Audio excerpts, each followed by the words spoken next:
Isang pinagpalang araw po sa ating lahat. Tayo po ngayon ay nasa worship healing service ng JILT na po. Kaya nga po, inaaniyahan ko po ang bawat isa na tumayo. Tayo po lahat ay dumulog, manalangin sa ating Panginoon. Yes, Lord. Hallelujah, Jesus. Hallelujah.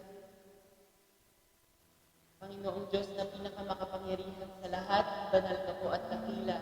Ikaw po ang siyang kataas-taasang Diyos na aming pinupuri. Humihingi po kami ng kapatawaran sa lahat ng uri ng kasalanan na aming nagawa. Naway pakalinisin niyo po kami ng inyong banal na dugo upang maging karapat-dapat po kami sa aming pag-aawitan at sa aming pagpupuri sa inyo. Pangalan mo lamang po ang siyang aming itataas, wala ng iba. Ikaw lamang po ang siyang aming pupurihin, sasambahin. Lord, nagtitiwala po kami sa inyo na kami ay magtatagumpay. Naniniwala po kami na pinagtagumpay mo na po ang gawain na ito. In Jesus' mighty name we pray. Amen and amen. Sige nga po, maaari po ba marinig ang mga ligawan ninyo? Hallelujah!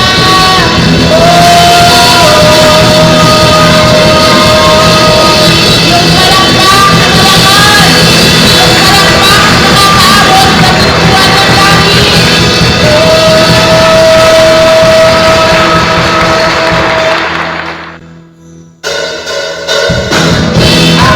Diyos na dakila, dakila ang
ito'y totoo, O Jesus. Ikaw lang ang nagbigay pag-asa sa buhay. Nalungkot at kay gulong, nalungkot at kay gulong ng tunay. Pinansin mo ako at iyong minahal, kahanap ng tunay. Wala nang tulad mo at higit sa'yo. Pag-ibig mo'y wagas at ito'y totoo. Wala nang tulad mo at higit sa'yo. Pag-ibig mo'y wagas at ito'y totoo. O Jesus, pag-ibig mo'y tinubukas, pag-ibig mo'y hindi bumubukas. Biyaya mo'y lahat hanggang wakas. Hayaan mo magalay ang lahat sa Diyos na umiibig sa akin ng tapat. Wala nang tulad mo at higit sa'yo. Pag-ibig mo'y wagas at ito'y totoo. Wala nang tulad mo at higit sa'yo. Pag-ibig mo'y wagas at ito'y totoo.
Yes, Lord.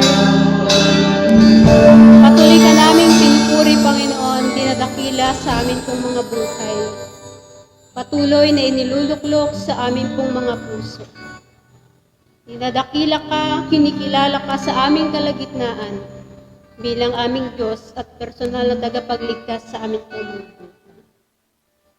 Sa oras na ito, aming Panginoon, aming dalangin, kami po ay inyong saliksikin. Linisin at dalisayin, Panginoon, sa lahat ng uri ng kasalanan na aming nagawa sa iyong harapan. Nasaktan namin ang damdamin ng iba, ang damdamin mo. Nasaktan namin ang aming mga sarili. Kaya sa oras na ito, Panginoon, idinudulog po namin at inihingi po namin ng tawad ang lahat ng aming mga kasalanan. At salamat po sa banal na dugo ng Panginoong Jesus. Salamat sa kapatawaran. At ngayon, Panginoon, Ikaw ay malayang makakilos sa aming kalagitnaan sa pamamagitan ng iyong banal na Santong Espiritu na siyang tanging tagapagturo sa aming pong mga buhay. O Diyos, we declare your Lordship, we declare your Kingship sa amin pong mga buhay.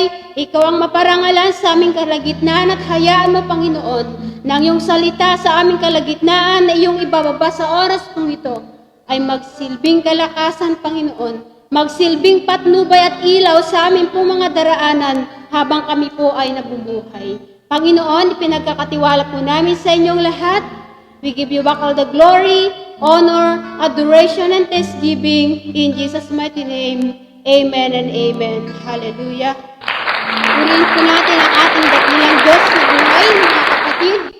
Tunay nga po na napakabuti po ng ating Panginoon. Muli nga po ay ating palakpakan ng ating dakilang Diyos na siyang hari ng mga hari at Diyos ng mga Diyos sa ating mga kalagitnaan. Amen po. Hallelujah. Praise the Lord.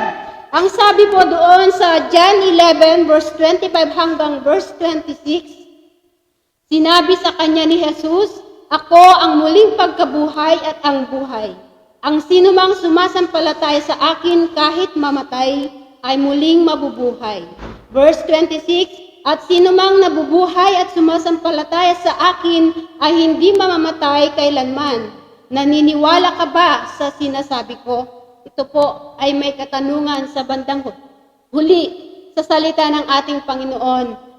Sa oras na ito, ang ating pong pag-aaralan, life through the death of Christ. Mga kapatid, makinig po tayo sa oras pang ito sapagkat meron pong nais iparating ang ating Panginoon sa ating mga buhay. Ang lahat sa mundong ito ay may kanya-kanyang panahon, may kanya-kanyang oras. Amen po ba? Ang panahon ng pagsilang at panahon ng pagkamatay. At darating ang tamang oras na itinakda ng ating pong mga buhay ay atin pong ibabalik sa ating pong Diyos na siyang nagbigay ng ating pong mga buhay. Ang tanong, bakit kailangang mamatay ang isang tao? Una po, dahil hiram lang natin ito at kinakailangang ibalik natin sa Diyos na siyang lumikha ng ating mga buhay. Pangalawa, dahil tayo ay alabok, galing sa alabok at muli tayo ay babalik sa alabok.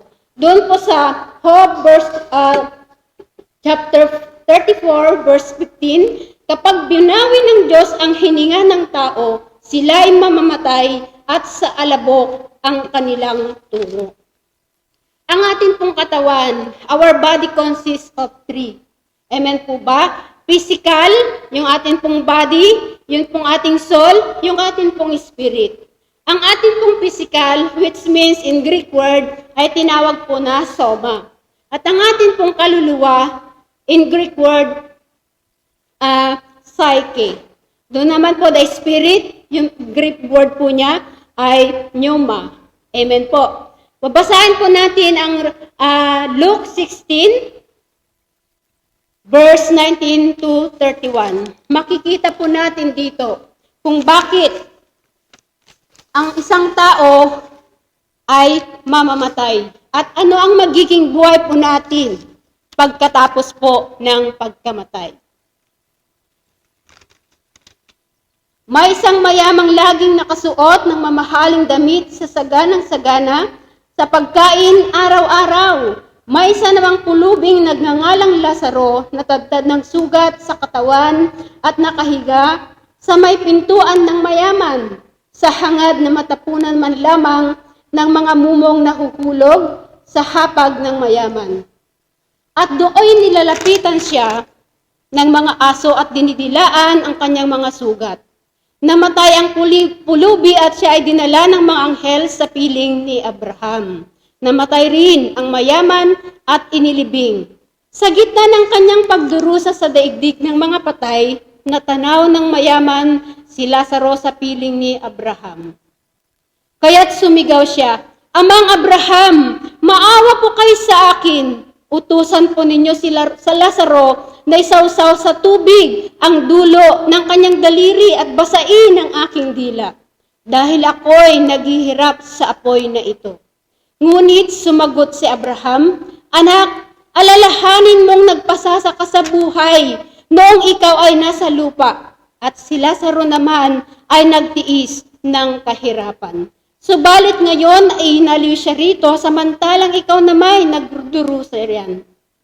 Bukod dito, may malaking bangin sa pagitan natin, kaya't ang mga naririto ay hindi makapunta dyan at ang mga naririyan ay hindi makapunta rito. Ngunit sinabi ng mayaman, kung gayon po amang Abraham, ipinapakiusap kong papuntahin na lamang ninyo si Lazaro sa bahay ng aking ama. Sa aking 5 kapatid na lalaki, suguin po ninyo siya upang sila'y bigyang babala at nang hindi sila humantong sa dakong ito ng pagdurusa. Ngunit sinabi sa kanya ni Abraham, nasa kanila ang mga kasulatan ni Moses at ng mga propeta, iyon ang kanilang pakinggan. Sumagot ang mayaman, hindi po sapat ang mga iyon, ngunit kung magpapakita sa kanila ang isang patay na muling nabuhay, magsisisi sila at tatalikuran ang kanilang kasalanan. Sinabi naman sa kanya ni Abraham, kung ayaw nilang pakinggan ang mga sinulat ni Moises at ng mga propeta, hindi rin nila paniniwalaan kahit ang isang patay ay muling mabuhay. So, ito po yun mga kapatid. Makikita po natin na meron pa rin pong buhay sa kabila ng pagkamatay. Amen po ba? At ang akin pong tinutukoy dito, unahin po natin ang ating Panginoon. Doon po sa 1 Corinthians 15 verse 4, ano po ang sabi ng ating Panginoon? Ayan, praise the Lord. Inilibing siya at muling nabuhay sa 3 araw tulad din ng sinasabi ng kasulatan. So namatay ang ating Panginoong Hesukristo. Ano nga po ba ang dahilan kung bakit po siya namatay? Una po, Jesus died, buried, yun po, nailibing po siya at nag-resurrect. Amen po ba? Ngayon naman po, sa pagkamatay ng ating Panginoong Hesukristo, ang ating pong old life ay kasamang namatay ng ating Panginoong Hesukristo. Amen? Our old life also buried. Amen po ba? With Christ. And we are raised to a new life again through the death of our Lord Jesus Christ. So ito po yung nangyari mga kapatid, sapagkat ang ating pong buhay na ito ay punong-puno ng kasalanan. Amen po ba? Kung kaya't kinakailangan nating malaman sa ngayon pa lamang na ang buhay po natin ay tunay nga po na mailalagay sa alanganin kung hindi po natin bibigyan ng halaga yung pagkamatay ng ating Panginoong Hesus na siyang nagbibigay sa atin ng buhay. Amen po ba mga kapatid? So iyon po, ang darkness po na siyang bumabalot sa buhay po ng tao ay siya pong dahilan kung bakit naihiwalay po tayo doon sa kaluwalhatian ng Diyos. Ibig sabihin, hindi po natin makita ang ating Panginoon. We cannot see the face of God because of sin that separates us. Amen po ba? Sa ating Panginoon. Subalit, sa pagkamatay ng ating Panginoong Hesus, naliwanagan po tayo, mga kapatid, sa atin pong mga buhay. We have been forgiven sa atin pong mga kasalanan. At alam niyo po ba mga kapatid, yung atin pong binasa dito po sa Luke 16, verse 19 hanggang 31, makikita po natin na nung namatay yung mayaman, namatay si Lazaro, nagsasalita pa lamang sila mga kapatid. Nagmakaawa yung mayaman upang isausaw ni Lazaro yung kanya pong daliri upang basahin daw po yung dila ng mayaman na iyon. Siguro po, noong kapanahunan po ng mayaman na ito, nung siya po ay nasa lupa, dahil matatawag siya na mayaman, ginawa po niya ang lahat ng gusto niyang gawin. Amen po ba? Pero mayaman man po ang taong ito, nailigtas po ba siya ng kanyang kayamanan? Hindi po. Kahit marami siyang pera, hindi niya nagawa na pahabain ang kanyang buhay sapagkat ang ating buhay ay hiram lamang po natin sa ating Panginoon. Amen po ba? Kaya kinakailangan na pangalagaan natin ang ating mga buhay, mga kapatid, sapagkat kung tayo ay nangangalaga sa ating mga sarili, meron tayong tinatawag na may doktor, nagpupunta tayo sa doktor kasi gusto nating malaman kung ang ating pa rin pong kalusugan ay nasa maayos na kalagayan. Amen. How much more sa ating Panginoon? Ang nais ng Diyos, tayo po ay mailagay sa pinaka magandang lugar na kung saan doon ay mararanasan po natin yung kapayapaan. Amen, mga kapatid. Tingnan niyo po, naghihirap ang mayaman na ito doon sa impyerno.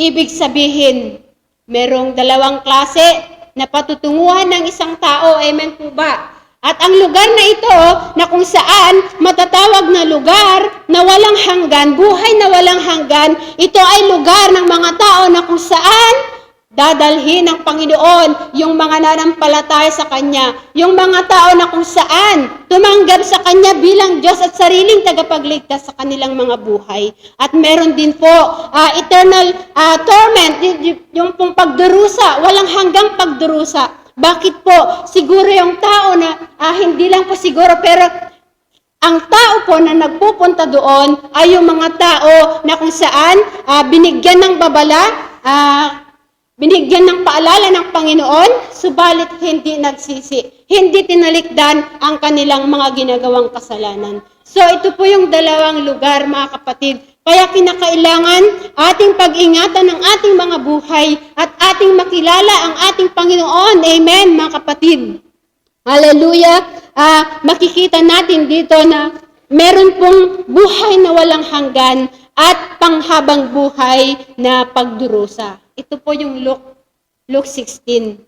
Paborito ko pong basahin ito kasi nagre-remind po ito sa buhay ng isang tao. Ito po ay isang picture na kung saan magiging ehemplo po natin o magiging basehan po natin upang sa ganon ang ating mga buhay na ito ay mapangalagaan po natin. Dahil ngayon pa lamang kinakailangan alam na natin na meron pa po palang pangalawang buhay.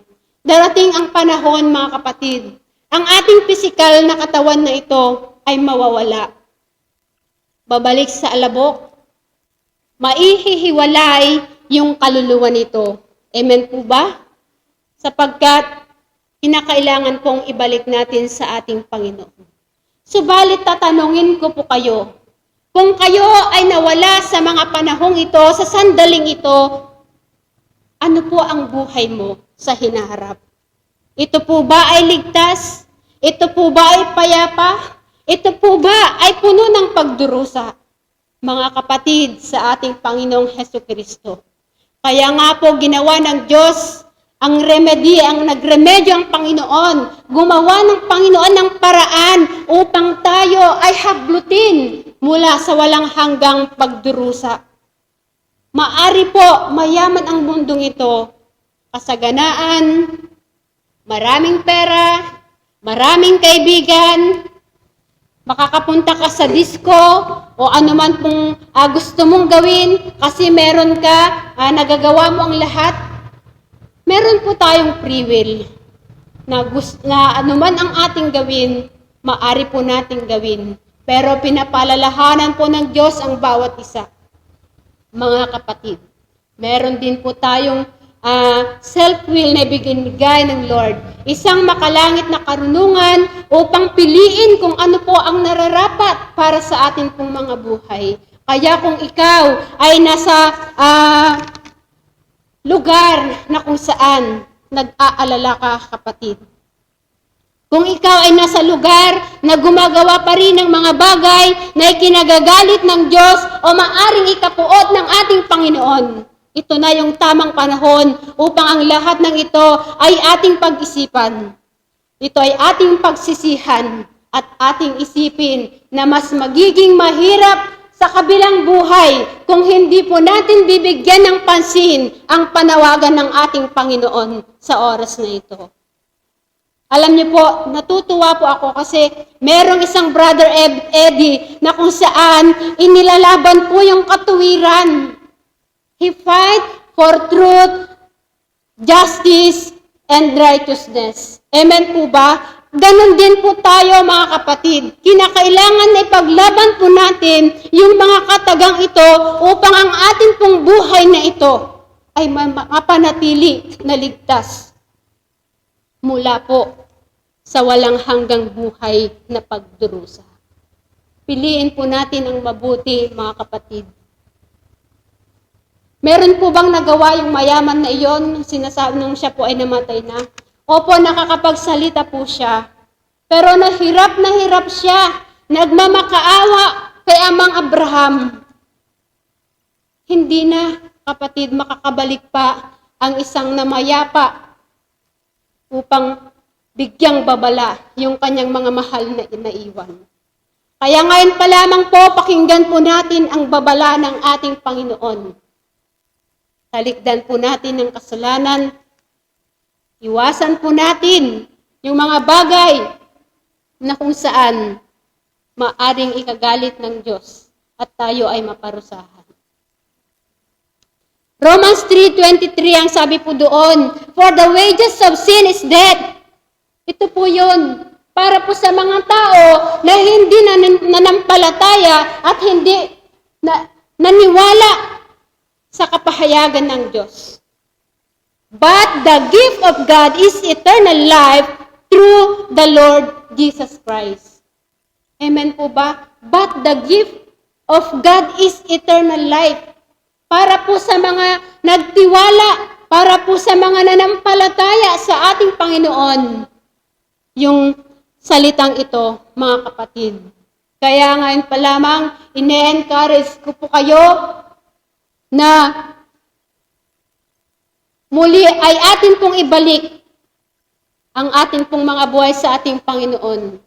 Hindi po natin alam kung saan hahantong ang ating mga buhay. Subalit ngayon pa lamang po, binibigyan po tayo ng Panginoon ng panahon upang magbalik loob sa Kanya. Mahirap po sa buhay na walang hanggan, mga kapatid, na puno ng pagdurusa. Dito po sa atin pong binasa, hindi na po muli makakabalik pa yung mga namayapa. Subalit, kapag ang isang tao ay nakinig sa salita ng Diyos, sa mga tao na kung saan ipinapadala ng Diyos upang tayo ay magsisi po tayo at ipagkaloob po natin ang ating buhay na ito. Sapagkat ang sabi po ng Panginoon, sa panahon ng aking pabor, pinakinggan kita. Sa araw ng pagliligtas, tinulungan kita, ang sabi ng Panginoon. Ito na ang araw, mga kapatid. In the times of God's favor, I heard you, says the Lord. And in the time of salvation, I've helped you. And now is the day of God's favor. Now is the day of salvation. Hindi na po natin maaring ipagpaliban sapagkat ito na daw po ang panahon ng pagliligtas. Kaya mga kapatid, buksan po natin ang ating mga puso upang maranasan po natin yung buhay na walang hanggan. At makasama po tayo doon sa sinasabi ng ating Panginoon na katagumpayan. Mararanasan po natin ang eternal life. Mararanasan po natin ang eternal peace. Mararanasan po natin ang eternal hope na ito. Sapagkat ito ang ino-offer ng Diyos sa buhay po ng bawat isa. Praise the Lord. Sa oras pong ito, alam ko po na ang Diyos ay nangungusap sa buhay po ng bawat isa. Maging saan ka man sa lugar na ito, anuman ang kalalagayan ng iyong buhay, anuman ang iyong ginagawa, na alam mong ito ay magbibigay o maglalagay sa iyo ng alanganin, kapatid, kaibigan. Ito na po ang panahon. Ito na ang panahon na kung saan alalahanin po natin ang kabutihan ng Diyos. Sapagkat hindi po basta nagpapako sa krus ang ating Panginoong Jesus. Ginawa po niya ito dahil gusto po niya na maremedyohan o gusto po niyang mabigyan ng paraan upang tayo ay magkaroon ng buhay na walang hanggan. At sa pamamagitan ng pagkamatay ng ating Panginoong Jesus, makakamtan po natin ito kung bubuksan po natin ang ating mga puso, manampalataya po tayo at i-confess po natin, ihayag po natin sa ating mga bibig na ang Panginoong Diyos, ang ating Panginoong Jesus. Amen po ba? Siya po ang ating tagapagligtas. Ang sabi po doon sa Acts 4:12, that only Jesus is the only name given to all men to be saved. Amen po ba? That every knee shall bow, every tongue confess that Jesus Christ is Lord, for the glory of the Father. And if we want this eternal life, if we want this eternal peace, if we want this eternal hope, now is the time. Mga kapatid, mga kaibigan, mga kapamilya, saan man tayo sa lugar na ito at naririnig natin ang salita ng Diyos, let us bow down our knees. Let us bow down before the Lord.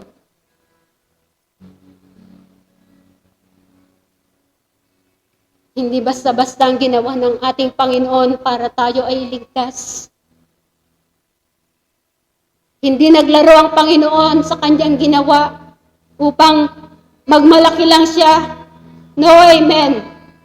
Ginawa ng ating Panginoon ito sapagkat mahal niya ang kanyang mga nilalang. Subalit ang kanyang mga nilalang ay puno ng katigasan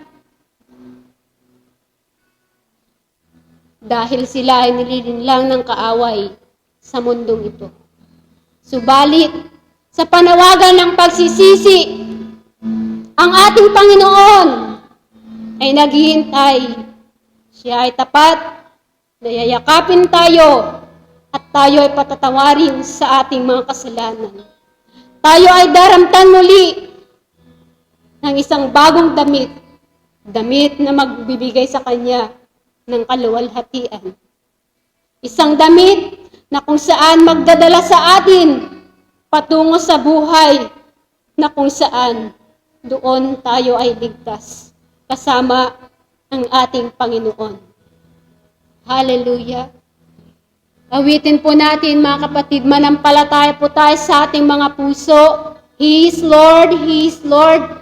Confess it with your mouth. Believe it in the mighty name of Jesus. Hallelujah!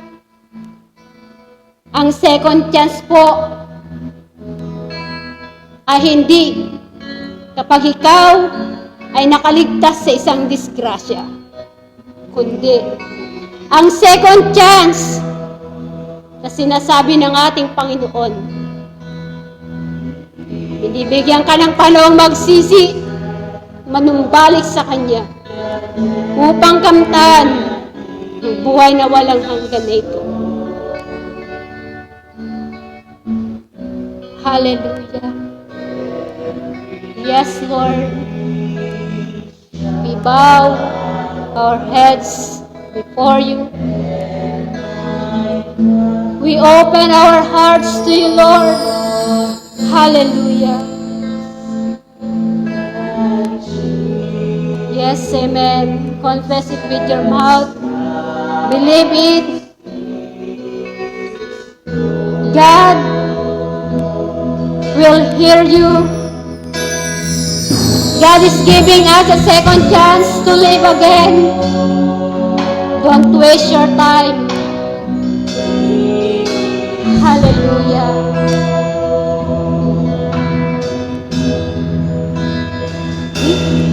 As we stand on the dead in His Lord. Hallelujah. Yes, oh God. Hallelujah. Every knee shall bow. Yes, oh God.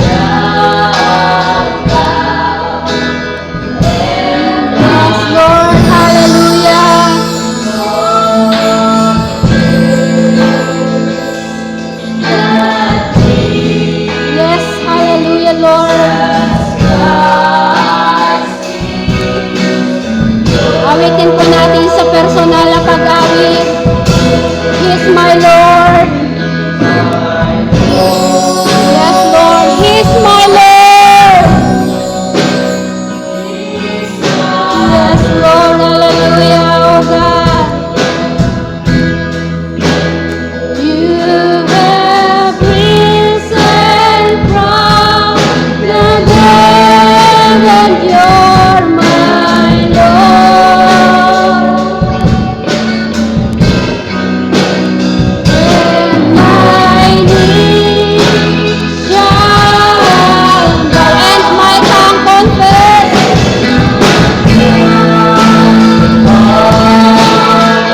that Jesus Christ is my Lord. He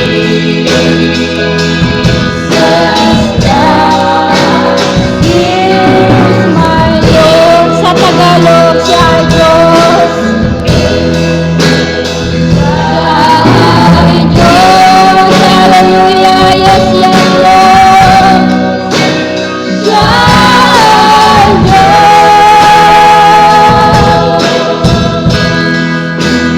Siya'y nabuhay na muli at siya'y Diyos. Hallelujah.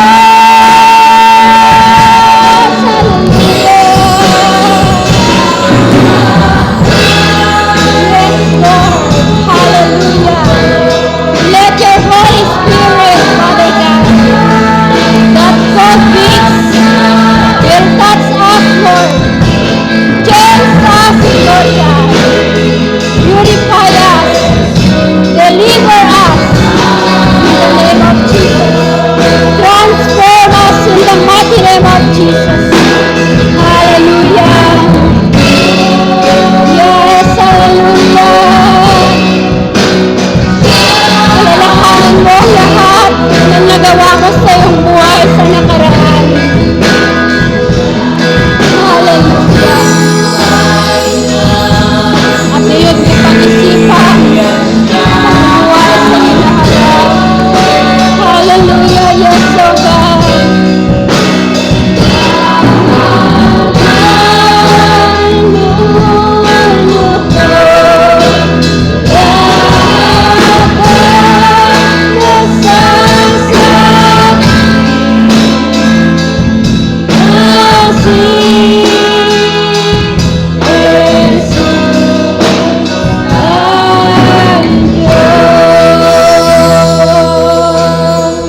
Hallelujah.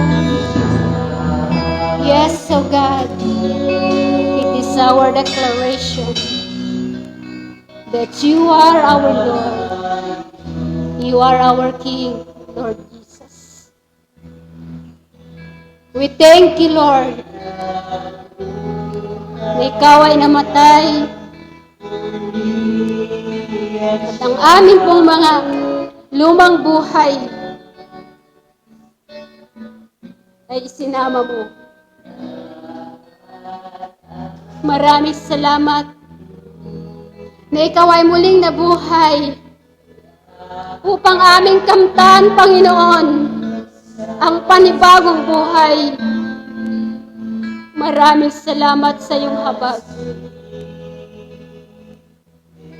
O Diyos, sa oras na ito, kami ay naninikluhod sa iyong harapan. Nagmamakaawa po kami, Panginoon. Nakikiusap po kami na sa oras na ito, O Diyos, kami ay inyong pagmasdan at damhin ang pagsisisi sa aming pong mga puso. Damhin mo ang pagpapakumbaba po namin sa iyo sa oras na ito, aming Panginoon. Alam po namin ng aming mga buhay na ito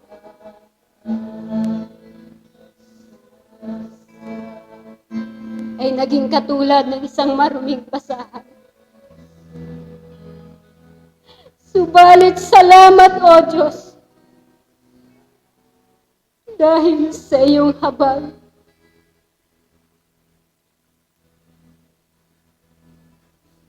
Hinugasan mo kami. Pinagaling mo kami sa aming mga karumihan. Salamat, O Diyos. Sa oras na ito sa iyong salita, Panginoon,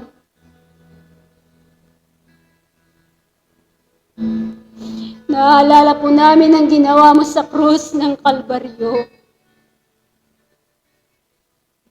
Tinanggap mo ang lahat ng pasakit, lahat ng sugat, ika'y dinuraan, inalipusta, minura. Panginoon, ang lahat ng iyon kami po sana ang makakaranas. Hindi basta-bastang mga sugat, mga latay na iyong tinanggap, Panginoon.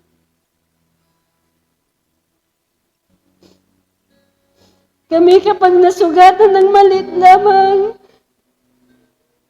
nararamdaman po namin yung sakit.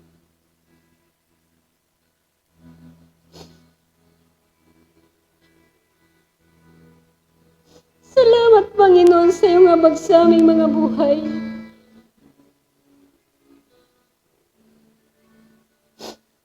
Hallelujah. Sa oras na ito, aking mga kapatid, kung nasaan man po kayo, sa oras na ito, nais ko lamang pong sumambit ng mga panalangin. At kung maaari po, ay niyo pong sundin. Hindi dahil sinasabi ko, subalit puno ng pananampalataya ang inyong mga puso. Mahabagin ang ating Panginoon. At ang nais ng Diyos, tayo ay may isama, papabilang sa tagumpay ng kanyang kamatayan.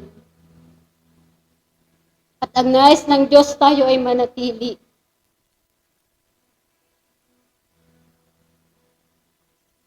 Ang buhay na walang hanggan ay ating makakamit. Kaya sa oras na ito, itaas po natin ang ating pong mga kamay. Manampalataya ka sa iyong puso. Panginoong Jesus, sa oras na ito, ako ay nagsisisi, lumalapit, nagsusumamo. Panginoong Jesus, patawarin niyo po ako sa aking mga kasalanan. Linisin niyo ako sa aking karumihan.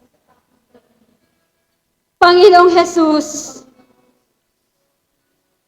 hinihingi ko ang iyong habag na ako'y patawarin upang mapabilang at magkaroon ng karapatan tawagin bilang isang anak ng Diyos. Sa oras na ito, binubuksan ko ang aking puso. Pumasok ka. Panginoong Jesus, tinatanggap kita bilang personal na Diyos at tagapagligtas ng aking buhay. Ikaw na, Panginoon, ang maghari. Ikaw na ang manguna. Ikaw ang maging driver sa aking buhay na ito. Panginoong Jesus, dalangin ko rin po ng aking pangalan ay matatagpuan sa aklat ng buhay. Sa oras na ito, ako ay nananampalataya. Umaasa sa buhay na walang hanggan. Ay nakamit ko na sa pangalan ng aking Panginoong Jesus. I declare, you are my Lord. You are my God. You are my peace. You are my hope. Our Lord Jesus Christ. This is my prayer. In Jesus' name. Kung na lamang pong mananalangin, Panginoon, sa oras pong ito, sa aming kawalan, alam po namin, Ama, wala kaming magagawa. Subalit, Ikaw ay dakilang Diyos sa aming mga buhay.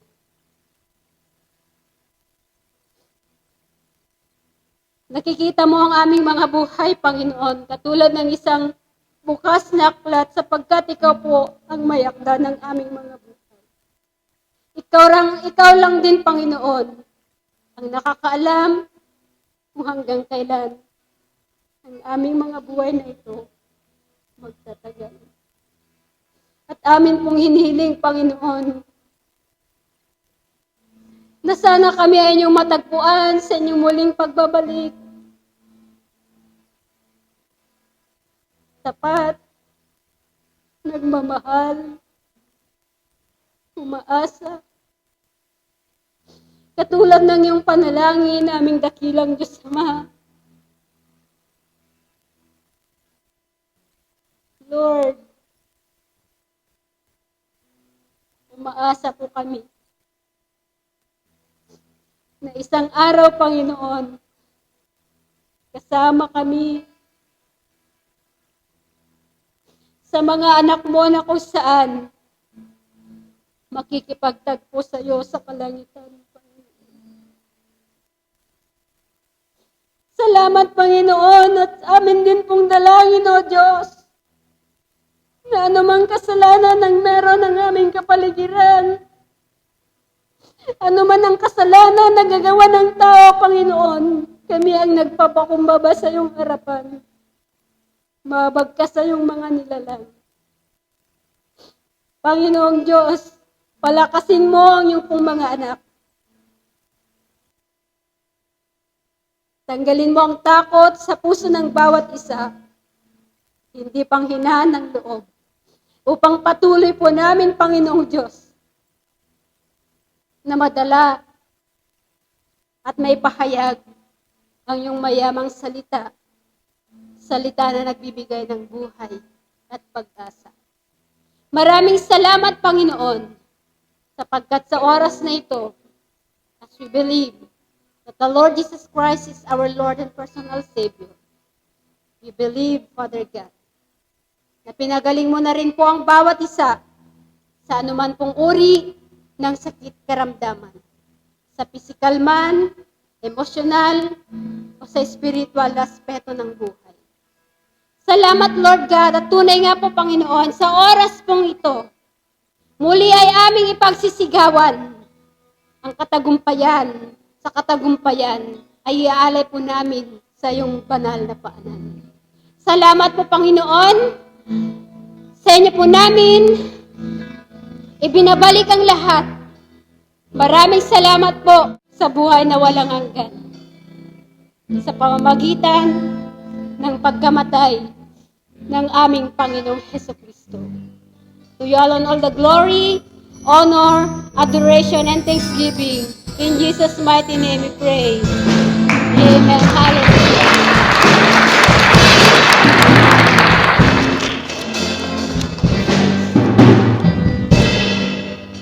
Sige po, malaya po natin ibigay ang pinakamalakas na palakpak sa Diyos na buhay. Awitin na po natin habang buhay.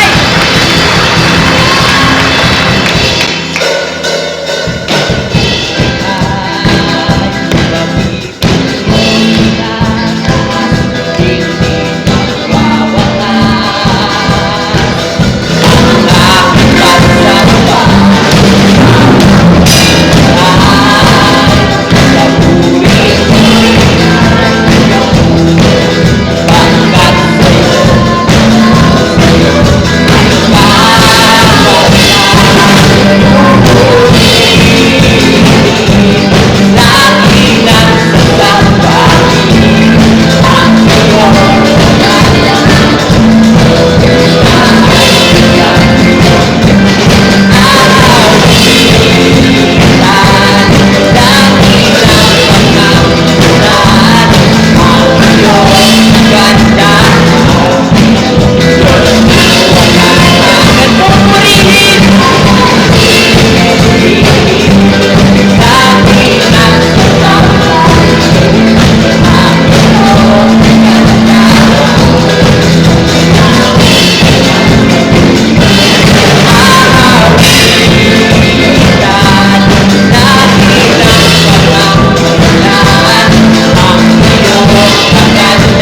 puso ko.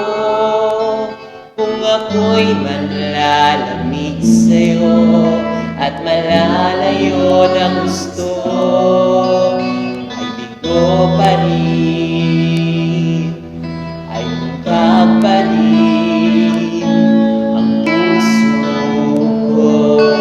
Ikaw ang yamang inahangan, yamang inahangan,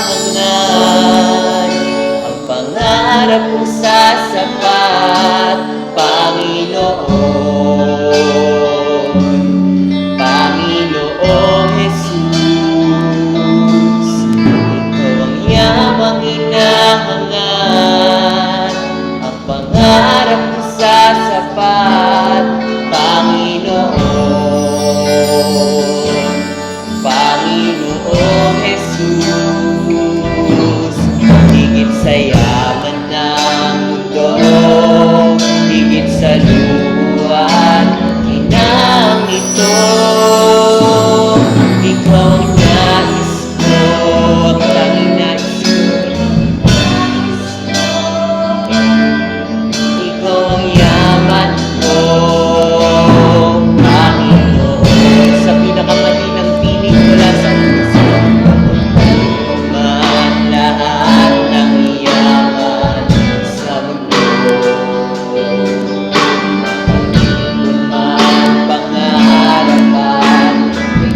Ng puso ko, kung ako'y manlalamig sa'yo at malalayo ng gusto, ay di ko pa rin, ay mukha pa rin ang puso ko.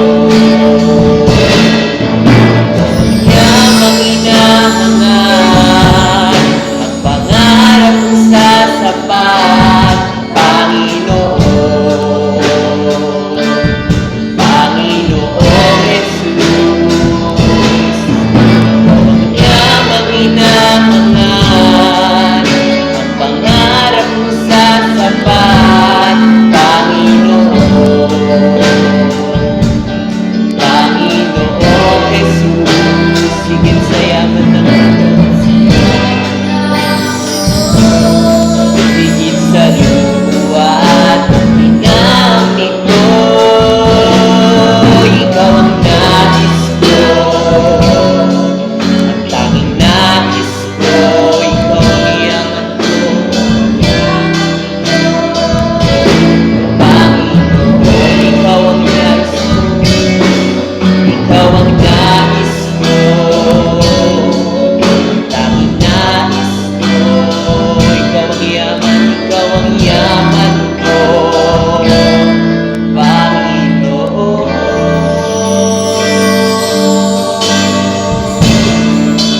Yes, Lord.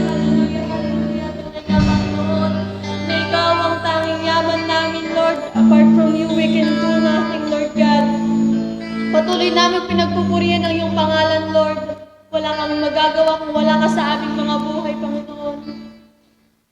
Naniniwala, Lord, maraming salamat sa araw na ito at pinagtipon-tipon mo po ang mga anak mo na makinig ng iyong mayamang salita. Lord, pagpalain mo po sila kung nasaan man sila bandang lugar na nanonood, Panginoon, upang makinig ng iyong mayamang salita. Lord, bigyan naway may apply po nila ito sa kanilang pang-araw-araw na pamumuhay. Panginoon, maraming salamat sa buhay ng bawat isang tumayo, Lord God, mula sa sa worship leading team, Lord, ganun din sa naghayag ng iyong mga salita. Panginoon, patuloy po silang maging daluyan ng iyong pagpapala, patuloy mo po silang i-bless, Lord God. Ganun din po ang mga anak mo na nakikinig ngayon. Ilayo mo po sila sa lahat ng mga sakit at karamdaman, Lord. Sa lahat ng mga gawa't plano ng kaaway, ilayo mo po sila, Panginoon. Salamat, Panginoon, dahil patuloy mo po kaming pinapanatiling ligtas, Lord. Patuloy mo kaming pinapakabalutan ng iyong banal dugo. Patuloy mo kaming pinoprotektahan. Tunay nga, Panginoon, na ikaw lamang ang siyang karapat-dapat sa aming pagpupuri, Lord. Pangalan mo lamang ang siyang karapat-dapat itaas at itanghal, Panginoon. Muli, salamat. Let the love of the Father, the grace of the Son, and the sweet fellowship of the Holy Spirit be upon us now and forever. In Jesus' most precious name, and everybody say, Amen!